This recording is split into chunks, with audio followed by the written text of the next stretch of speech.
Hey everybody, welcome back to my layout.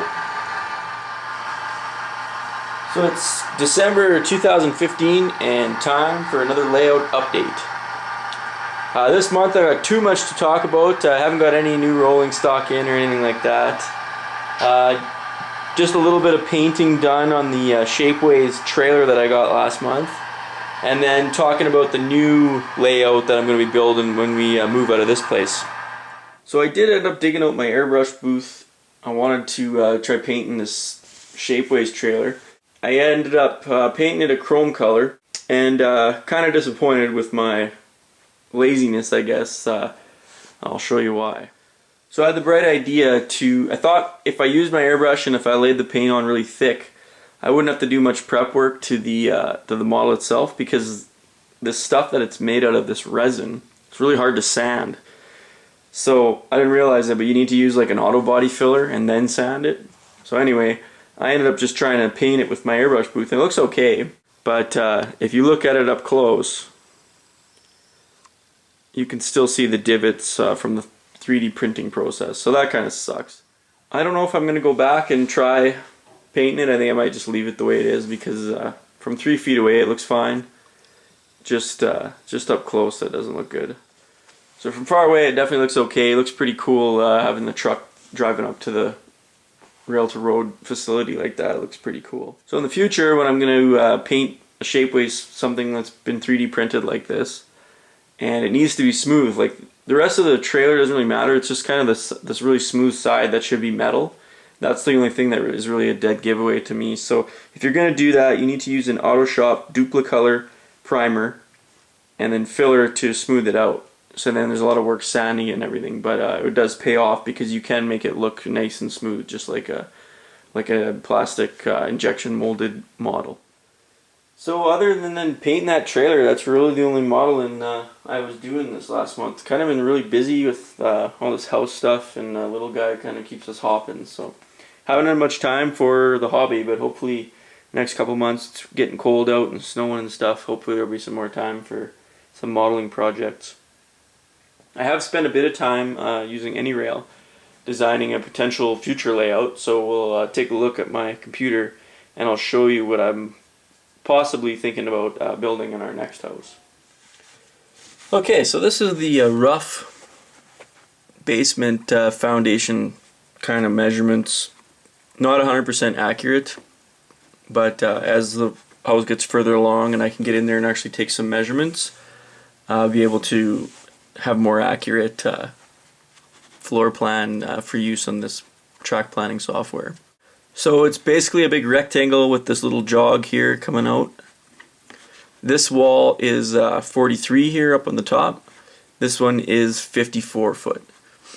And it's 30 wide from there to there. So it has a curved, there's a staircase that's curved, it comes down, this is the door, enter the basement. And this is where the utility room will be over here. So hot water tank and furnace. I had them ensure that there's a foot gap. I put the hot water tank in the corner to start with, because that's more forgiving to allow Tract to run in behind there.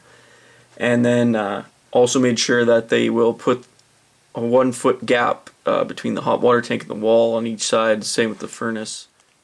So having that 1 foot gap there will allow me to, this is a 36-inch radius curve, can easily fit some trackage in behind there if I want, instead of having to run it out in front here and have a duck under or a lift out or something. So that's the general layout of the basement I have to work with. This thing will be wide open for model railroading. So it's 8-foot ceilings, and yeah, that's pretty much it. So I'll show you some of the kind of preliminary track plans I've been thinking about. So I'm just trying to run peninsulas different directions and kind of see how to get the best kind of bang for the buck out of the long runs that this basement will have. So I don't want a duck under, because I got the nice staircase coming down in the center. Won't have to have a duck under. It's kind of one thing I didn't want to have, or a lift out or something like that. I want to be able to just walk down there and you just kind of walk right, open the door and walk right into the layout. So this is one that I came up with. I don't really like it. I had a big yard here, just kind of trying to see how that fit.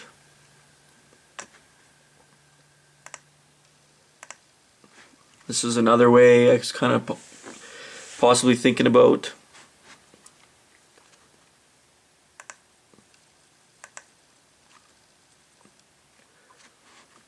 Another variation, just kind of around the peninsula, is opposite. This would be one continuous run.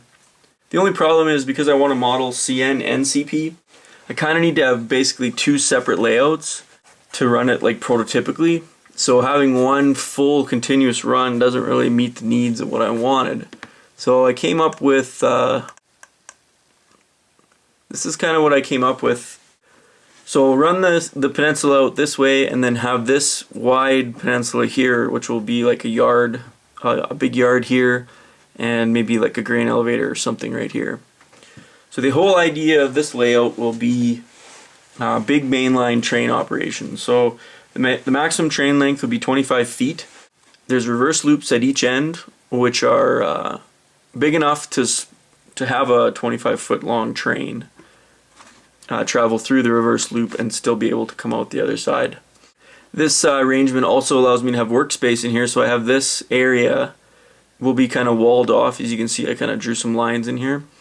Hide the furnace and also hide the majority of the reverse loops inside my like work area. I have in this area there will be a water hookup and a drain for a sink, so I'm going to put my airbrush booth and stuff right here. Along this wall, my work desk will be here, the computer for dispatching and everything. So it'll be basically from here down will be CP, and from the other side of that, from there up, will be CN. So the CP layout is quite a bit bigger, but you still have a pretty generous mainline run for the CN, for my CN stuff. So, and the CN will have the yard too, which is kind of an interesting aspect for modern operations. So before everybody starts telling me it's too big and everything, I'll just explain these reverse loops. And of course, all this stuff is just an idea at this point. I haven't decided what I'm going to do at all. I'm just kind of trying to think about the ways I could do things and what I really want to get out of the layout.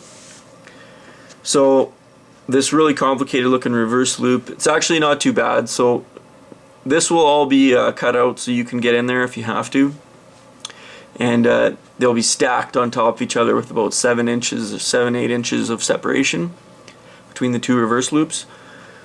So each reverse loop is 5 tracks. The outer will be a 48-inch radius, the inner is a 36-inch radius, and that allows the outer track to be 25 feet in length roughly, maybe a little bit more or less depending on how you do the turnouts, and the inner track will be around 21 feet. So be able to stage, 4 trains on each reverse loop. Actually, you could stage 9 trains because you could have one full on the other end because there's a reverse loop at each end of each layout. So if you were taking, kind of my idea would be you are going to take a CP train west, so you come over to the east reverse loop and you'd bring one out and you make your way down here past the grain elevator, get into the long mainline run. On the CP side there'd be a passing siding here, so that would kind of be interesting. You could have like prototypical mainline meets. If somebody was coming from the west, you could meet him at the siding, and of course it'll be signaled. I've kind of figured out how to break this into blocks, and I could have ABS signaling or CTC using JMRI. You can do both, so that'd be pretty cool. So if you didn't meet anybody here at the passing siding, you'd continue on, make your way around that side to the end of the peninsula. I thought I could do Morant's curve here, which would be kind of cool. I'm not sure. Like I said, this is totally just an idea, kind of pie in the sky stuff right now. But thought it would be neat to do Morant's curve. I'd have to lay out some cars and see what it would actually look like, because this would be a severely compressed version of Morant's curve. But it might look cool if you're standing here and looking at it in this direction. So then you make your way down this way, and I got Stony Creek Bridge here again. We're talking pie in the sky stuff. This would be like hypothetical. This would be the Lagan sub here, and you make your way to the mountain sub as you went westbound. You enter the west or sorry, the east tunnel portal of Mount McDonald Tunnel, and that'd be the end of the run. So this would be hidden here. This would be like a mountain or something, like mountainside trees and stuff. And the train would disappear into staging, turn itself around, and you could either come back out the other side, and now you're eastbound, or you could park the train in staging and walk over and grab another westbound, or take a different train out.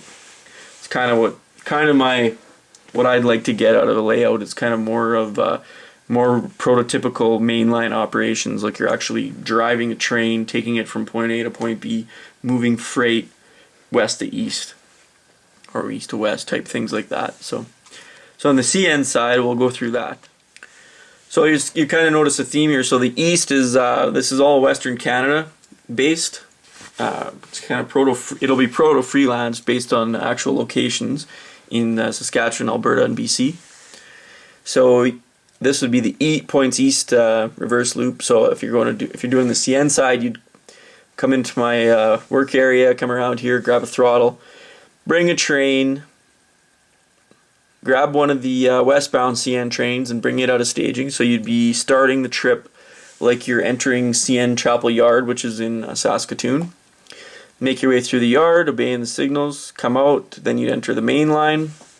I'm thinking it'll probably just be like CN Prairies, like the Watrous or Wainwright sub, something like that. You'd have so that 37-foot run before you then disappeared off into what would be the furnace room. And then the only downside of the way this layout is arranged kind of cuts into the CN length of run, and you'd bring the train through the work area into the west reverse loop to park it or bring it back around. So that's kind of the idea I'm kind of beating around. I've been asking my buddies what they think, and asking some friends to kind of have a look at it and tell me what they think.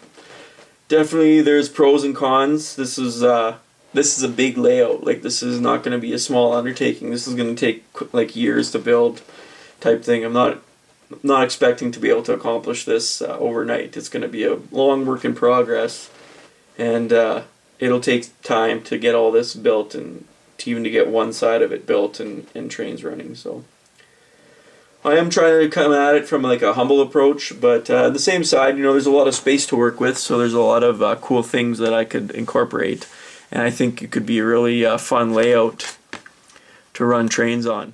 So let me know what you guys think. I think it's going to be a lot of fun, kind of figuring this out, how I'm going to do it. Of course, remember these are rough measurements, so it's not going to be 100% like this once I get going, and once I can actually get into the basement when it's finished and take the proper measurements. I'm sure some things will change, but this is kind of where I'm going for now. This is kind of how I think it's going to be laid out. But that's everything, guys. As always, thanks a lot for watching. We'll see you next time, guys.